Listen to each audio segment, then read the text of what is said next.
Hey guys, so this is gonna be a very, very quick thought.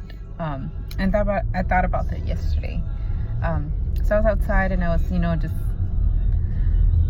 have chickens, you guys. So sometimes I go outside and I just make sure my chickens are okay. I love my babies, right? And so, I'm just looking down and I'm looking down at the grass and I'm looking at the ants and how tiny they are. And man, ants are hard workers, and they work together as a team to make sure, the little colony is good or whatever. And so I was thinking, I was like, man, imagine what life would be like if we were ants. I mean, I can just, imagine right now, as humans, sometimes we struggle or sometimes we feel like we have little faith or no faith at all because, our life is chaotic or things are just not going the way we want it to. And so we start doubting, and we start doubting what the Lord can do. We start doubting that the fact that God can make the impossible possible. I mean, and imagine we're big and we're humans and we're struggling. Imagine how it would be if we were ants.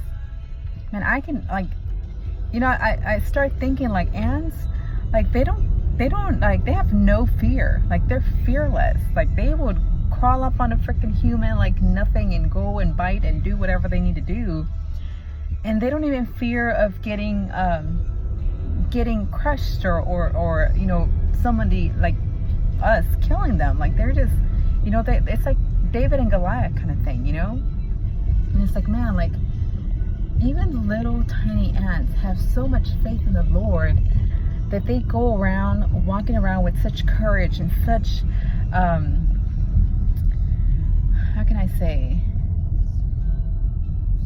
it was courage and another word, gosh, I can't think right now, but I'm just fascinated by that thought. I'm like, man, I want to have the kind of faith that an ant has, being that small in this world, big world, being that small and still be able to walk out and do what you got to do your work. They go out there, do their work, collect food, whatever they need to do, and they go out there without a fear in their hearts. And man, that's how I want to be. I'm human and things happen in life, and yeah, sometimes I get upset and I mean, I'm not gonna say I lose my faith, but doubt comes sometimes, but if there's one thing I've learned in my journey with Christ is that every time the Lord talks to you, sometimes you feel like you're tripping.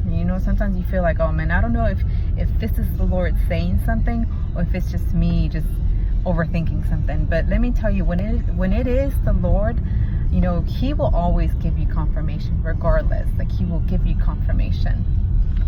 I can't tell you guys how many times the Lord has said something to me to where sometimes I feel like maybe it's just my mind messing with me, but no, He will confirm it.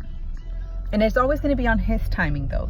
Just because He tells you something is going to happen, it's not always going to be the next day or the day after tomorrow. It's His timing.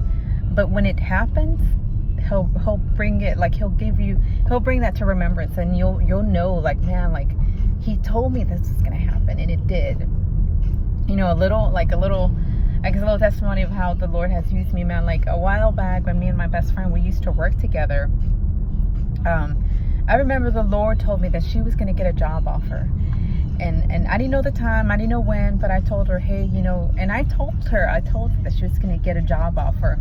And at the time, she wasn't looking for a job, you guys. She wasn't looking for, in fact, when she got the job offer, she wasn't even looking for a job either.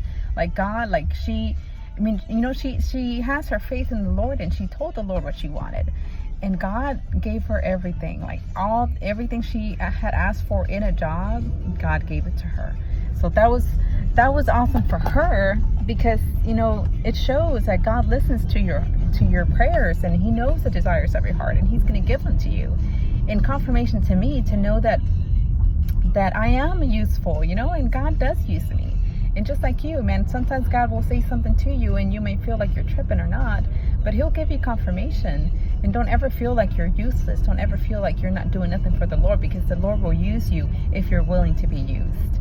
So listen, guys, listen with your heart and just pray to the Lord and just, keep that communication with Him. Don't let the enemy steal that from you. Remember that what the enemy meant for harm, man, the Lord always turns it into good. So stay in the word, you guys.